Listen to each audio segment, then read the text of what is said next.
quais são as perspectivas futuras para Cuba em termos de geopolítica e relações internacionais.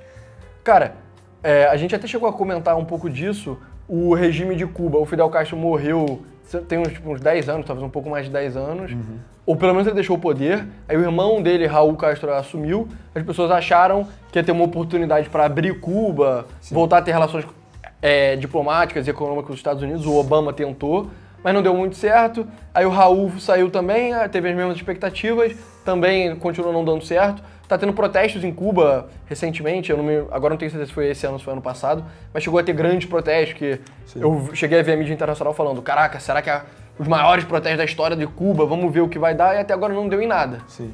Cara, Cuba já passa um processo de abertura econômica desde o fim do bloco soviético, assim, as pessoas ainda falam muito sobre o bloqueio americano, que esse é o causador da pobreza, mas a verdade é que Cuba definitivamente não está mais isolado economicamente. O Brasil teve uma interação famosa com o governo cubano subsidiando lá a construção do porto de... Não me lembro o nome do porto. Caralho, é o porto de Enfim, não vou lembrar, mas o Brasil construiu um porto lá em Cuba, depois eu lembro. E hoje em dia Cuba já está aberta para comércio com um bloco assim da hispanidade, então a própria Espanha no papel de ex-metrópole já consegue, em Cuba já tem carro novo, é famoso pelos carros velhos, mas as pessoas já conseguem, eu digo assim, uma casta extremamente privilegiada ou pessoas que trabalham com turismo conseguem ter acesso a carros novos. O Brasil é um parceiro comercial importante, a Venezuela também tenta ajudar, a China também já consegue acessar Cuba, mas enfim, os Estados Unidos propriamente não, né? E a verdade é, se eu tivesse que apostar no que vai acontecer, é o seguinte, esses regimes que são muito autoritários, que a população vive em pobreza, em geral, são regimes meio que cansados, entendeu? Porque quando você faz a revolução, as pessoas acreditam naquela ideia, aquilo move as pessoas a aceitarem a dureza e etc.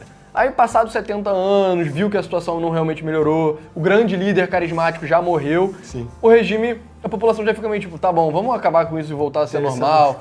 Foi o que aconteceu na União Soviética, na época do Gorbachev. Pode-se argumentar que isso aconteceu depois da morte do Mao Tse-tung na China. Eu diria que na Coreia do Norte isso não acontece, em grande parte porque lá é financiado pela China, entendeu? Então a China ajuda a manter o regime. Só que Cuba, como não tem ajuda chinesa, a tendência é que, eu imagino que nas próximas décadas, em algum momento vai ter uma abertura e Cuba vai voltar a ser meio que um país normal. O que eu acho que Cuba difere assim, muito da Coreia do Norte, é que na Coreia do Norte ainda não houve propriamente uma abertura comercial, né? Tem só o subsídio chinês bancando o regime e tal, a opressão. Em Cuba não, cara, tá chegando mercadoria nova. Então coisas pequenas assim, tem um impacto muito, tipo, chega um carro novo na vizinhança, os caras falam, caraca, porra, cara, isso parece uma espaçonave, a gente passou, tipo... 10 anos atrás a gente estava usando o mesmo carro da época da Revolução, entendeu? O cara vai percebendo, tipo, cara, talvez as pessoas estejam me enganando. Cubano, hoje em dia, alguns cubanos já têm acesso à internet e a smartphone. Aí o cara vai ver, cara, por que eu fiquei tanto tempo sem isso? Ele abre lá o vídeo na internet e ele vê que no outro lugar é melhor, E etc. Cuba, pela proximidade geográfica dos Estados Unidos, naturalmente é um lugar que, uma vez aberto, vai ter uma relação muito próxima dos Estados Unidos, de turismo e de venda de tabaco e esse tipo de coisa, sabe? E o que dificulta Cuba também é que a deserção, né, o sair da ilha lá, rola uma vista grossa, assim, uma vista bem grossa do regime mesmo, pelo menos rolava uns anos atrás. Então, se o cara estava insatisfeito, ele pegava um bote e ele era resgatado ali logo depois. Já nas fronteiras das águas internacionais americanas já era incorporado o green card, etc. Então, porra, o cara tava zangado, vai embora, entendeu? Exato. Por que você vai arriscar fazer um golpe pra depor a ditadura, sabe? Você pode só ir embora e viver nos Estados Unidos. Com relação à influência de Cuba fora da América Latina, né? Na América Latina, Cuba ajudou a financiar várias tentativas de golpe, movimentos guerrilheiros comunistas. Cara, a influência de Cuba na América Latina ao longo do século XX, cara, é notável, especialmente na América Central, onde Cuba teve associada a maior parte das guerrilhas socialistas. Se você viu, Nana, se você viu aqui o vídeo da América Latina, você viu lá, os sandinistas, teve no Panamá, teve na Nicarágua. Na Bolívia. Então, aí na América do Sul já ajudaram também guerrilha na Venezuela, na Bolívia, onde o próprio Che Guevara morreu.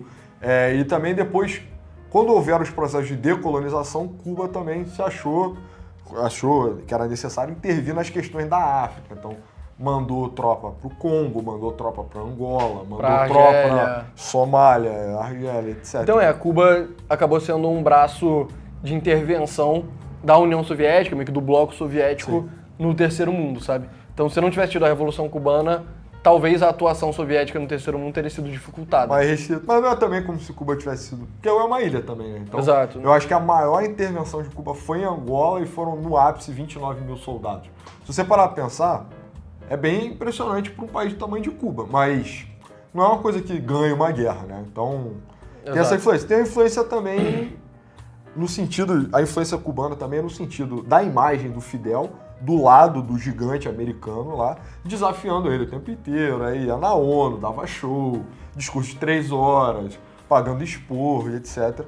E isso marcou muito o imaginário da esquerda, assim, ao longo do século XX. Então, o Fidel é cheio de fãs, né, de pessoas que verdadeiramente amaram ele, assim, ao longo da vida.